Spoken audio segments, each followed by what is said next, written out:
Hey everyone, welcome to the KE Report and another daily editorial. We're going to be focusing a lot more on the energy sector and now some of the nuances, or I guess reevaluation that some people might have in terms of just how much energy we are going to need on the back of the DeepSeek news, but then also taking a step back and understanding the big picture of energy growth and demand around the world.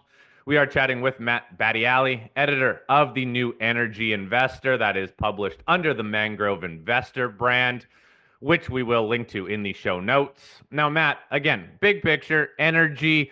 I think everybody agrees we are using more and more energy. One of the recent real drivers behind that narrative is AI. It really reminds me over the last couple decades, really, of crypto mining. That was using more energy. We need more energy for that. Before that was simply the internet and Google searches. We need more energy for that. Recently, it is this AI trade and how much energy is needed for a simple AI search compared to a simple Google search.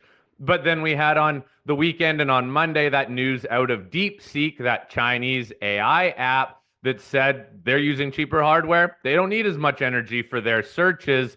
That's still such new news, but Matt, what does that mean to you when you're trying to project out energy demand? Yeah, thanks for having me on again, guys. The response to it was really interesting because it was immediate. I think the Nasdaq ended the day down 3% or more than 3%. As we were talking a minute ago offline, a lot of the energy companies really got hammered. But I think that's a short-term response that has more to do with kind of where investors' emotions are right now than what's going to happen actually to power demand. The shorthand on the DeepSeek is that, yeah, it takes less energy to train that model. And so it's significantly more efficient than kind of the current iterations that are out there. But that isn't going to have any effect on what's being built currently because this is a Chinese model and they're not sharing their secrets yet. So yeah, I think it was an overreaction, and I would put it on. I think that speaks more about how investors feel about where we are in the market today than about actual long-term energy demand. I think people are scared that this market's gone up and up and up for a long time, and they got one foot out the door already. Well, and Matt, if you look at what happened yesterday to one of the largest utilities, Constellation Energy Corp, CEG, sold off by over 20%. It's down another 2 to 3% today. So people are acting like we're not going to need any electricity at all. But to the point we were also talking about off mic, a lot of the coal plants in the U.S. have been replaced with nat gas power plants, and the balance was being made up with solar or wind or expectations for that. With some of the new Trump initiatives coming in that really kind of push back on the renewables, where is that base load power going to come from if it doesn't come from something like nuclear power, which also tanked yesterday across the board? How are you looking at that dynamic? Yeah, I think it was an overreaction, and I look at this as an opportunity. I mean, in the U.S. right now, we're building massive server farms in Virginia that are going to really hike up demand for power. And when you look at the kind of the supply and demand of electricity, coal power has fallen way off, and you're not going to replace coal power plants overnight. That's those things take forever to plan and to permit, and you have to supply the fuels for it. What was being built were these kind of gas power plants that were much less complicated to build. We have lots of gas in the Northeast and in Texas. So it was a very simple and actually a more efficient way to generate power. So it's going to be more difficult. We've built them as fast as we can, and they're not really baseload. They're more peak power. So really it's nuclear power. That's really where this has to come from, especially now that the moratoriums on offshore wind farms, which we're poised to add significantly to the renewable energy spectrum, those are all gone.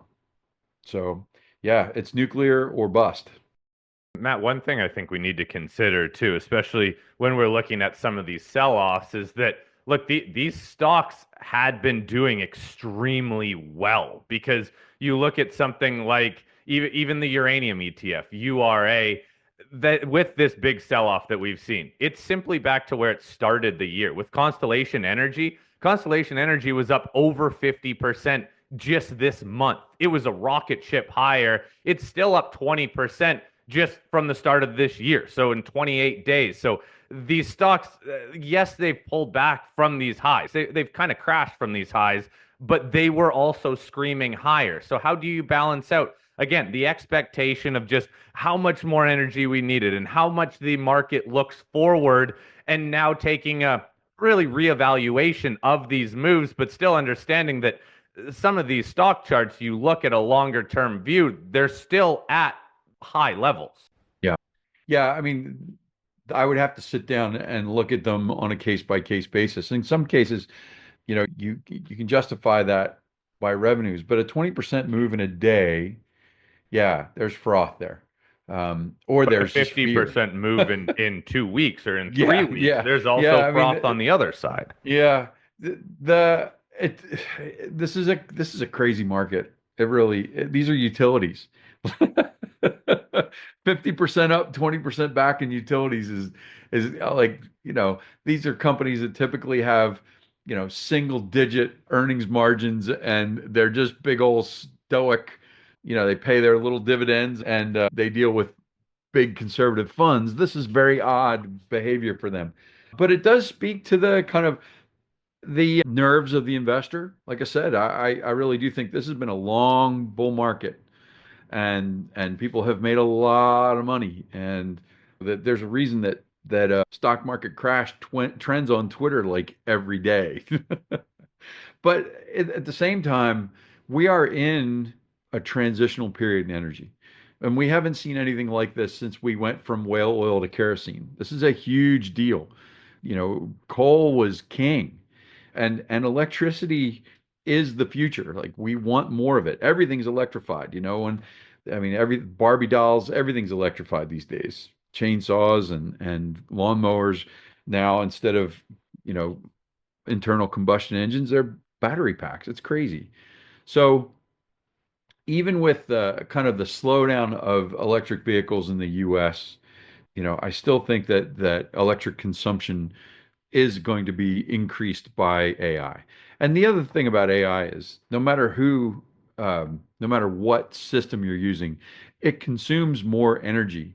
And so even with, oh gosh, I want to call it deep fake, but it's not deep fake. DeepSeek. Yeah, even with this new, more efficient version, you have something that is incredibly useful. So there are going to be people using it that have never used AI before. And when you do that, it is an order of magnitude more power consumptive than a Google search, right? So you may use less electricity relatively speaking, but over on the whole, you're going to consume more simply because of how useful this stuff is. And people are embracing it, that it's coming. I mean, when my dad started fooling around with Chat GPT and loving it, and he's in his 70s, I thought, oh, this is a phenomenon. It's coming. This is this version of Facebook, this iteration of Facebook. Well, Matt, if you back up the clock, if we took a time machine back to 2023, before 2024 became the year of AI, we still needed more electricity then. And uranium and nuclear stocks were already running because they could see the writing on the wall. A lot of people were looking at nat gas plants because they could see the writing on the wall. So before AI ever became a big thing, even though it's been out for 20 some years, for some reason, last year, it captured investors' imagination and pushed a lot of these stocks up higher, including the nuclear sector and the uranium sector. But we already needed a lot more power to begin with. And I'm talking globally, not just in the US. But if you look at the global picture, the reactor builds that are just happening, regular nuclear power plants, we need a lot more uranium. And the uranium miners have been in a little bit of a funk. Now that this AI thing has kind of been a sucker punch to the sector, do you think people will eventually find equilibrium and say, hey, look, even without AI, we still need a lot more electricity. But to your point, even with a newer, more efficient AI, we're going to need even more power? Yeah, I mean, I think that's the reality. It just has to it has to sink in past the fight or flight response that these kind of news articles tend to hit people with.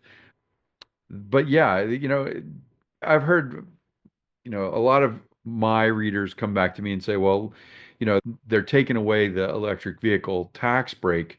So fewer electric vehicles means less power demand, right? And the answer to that is, well, kinda, but not really. If you're only talking about the US, we still have a pretty solid infrastructure of electric vehicles today.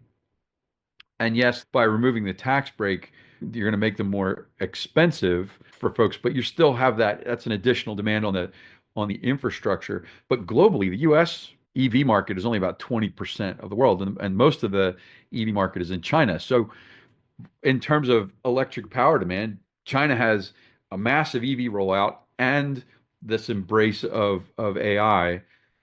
So yeah, you're going to see global demand. That's the thing about uranium is it's not just a US or Canadian or North American demand. It's easy to send that stuff around the world, unlike oil or natural gas. And so to me, it's a global market, and the global demand for new power sources is on the rise.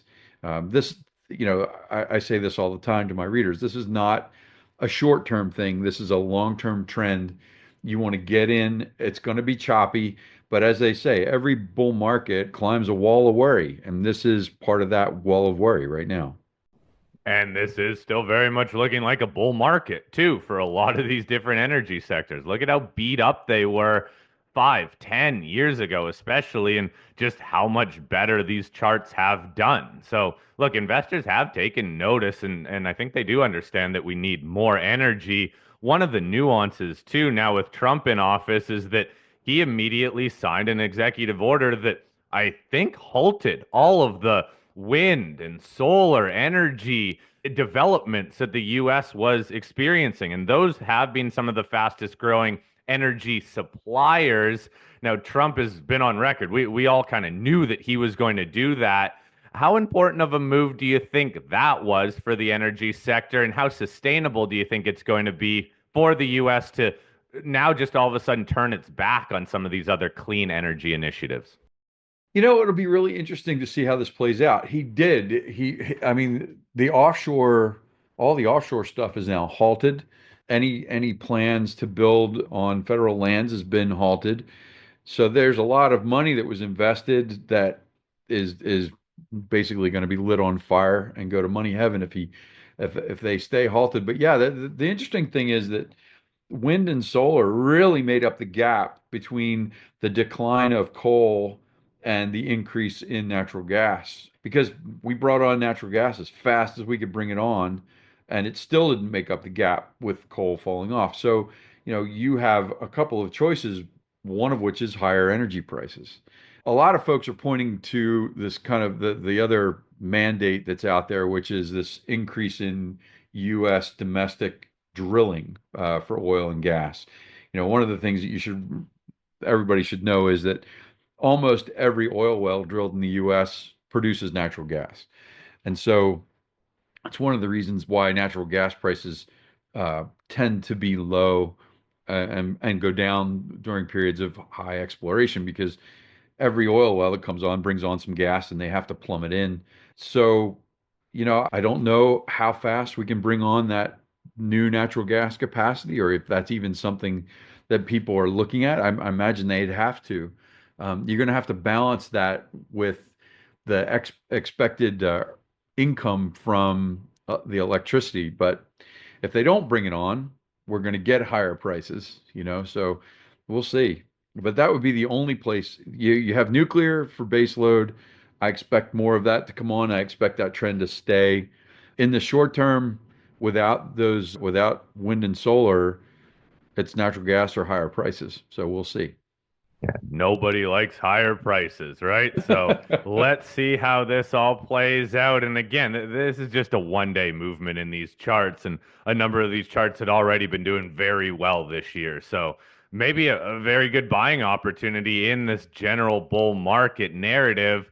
But hey, sometimes we do need to reevaluate some of our models. But look, no matter how you reevaluate your models, we do need more energy and we need to figure out where we're going to get that energy from. And hey, nuclear continues to be, I think, top of the priority list for governments and a lot of investors looking at that, as well as that natural gas mix in. So we'll see. And I'm sure there's room for both to take charge of that continued build out. Hey, Matt, great chatting with you. Again, Matt Badiali, editor of the New Energy Investor, published under the Mangrove Investor. Click that link in the show notes to learn more about Matt's newsletter. Matt, great chatting with you. Have a great rest of your